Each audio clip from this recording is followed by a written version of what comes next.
Hello मंडळी, कसे आहात तुम्ही? आय होप तुम्ही एकदम मजेत असणार.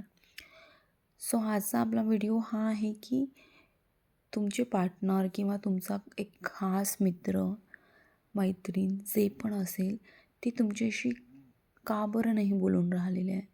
असं काय झालं की त्यांनी तुमच्याशी सडनली बोलणं सोडलेलं आहे.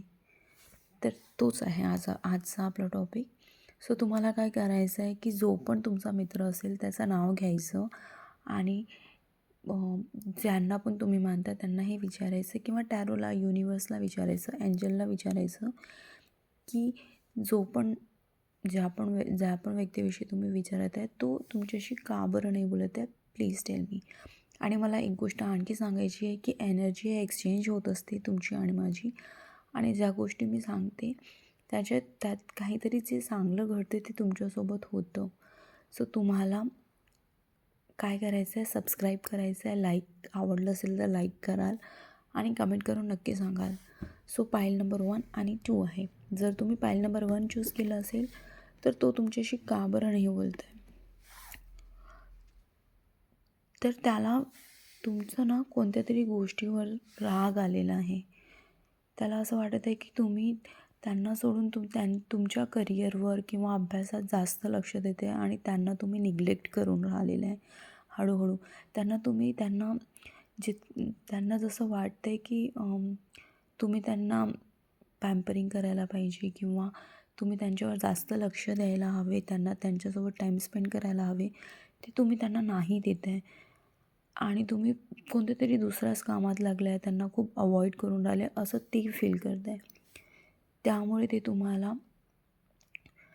थोडंसं मागे वळून एक स्टेप मागे घेऊन हळूहळू तुमच्याशी बोलणं बंद करून राहिलेले आहेत, जेणेकरून त्यांना असं वाटते की असं करून बघितल्यानंतर होऊ शकते की त्यांना तुमची कदर कळेल.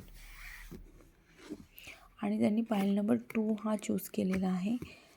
त्यांच्यासाठी पण मला हे वाटत आहे की ते तुमच्यावर खूप जास्त रागवलेले आहेत. ज्यांनी पण पाईल नंबर 2 चूज केला आहे त्यांचे पार्टनर, फ्रेंड्स जे पण आहेत ते तुमच्याविषयी सध्या खूप जास्त त्यांच्या मनात द्वेष निर्माण झालेला आहे.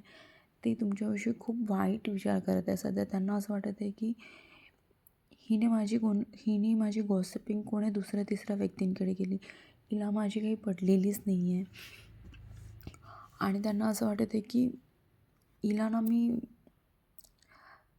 म्हणजे त्यांच्यामध्ये एक एक प्रकारचा ॲटिट्यूड आलेला आहे. त्यांना असं वाटत आहे की तुम्ही खूप इगोस्टिक आहे, तुम्ही त्यांना काहीच नाही समजत, ते तुमच्यासाठी नेहमी अवेलेबल असतात, तर त्यांचा तुम्ही गैरफायदा घेतला आहे असं ते तुमच्याविषयी विचार करून राहिलेले आहे.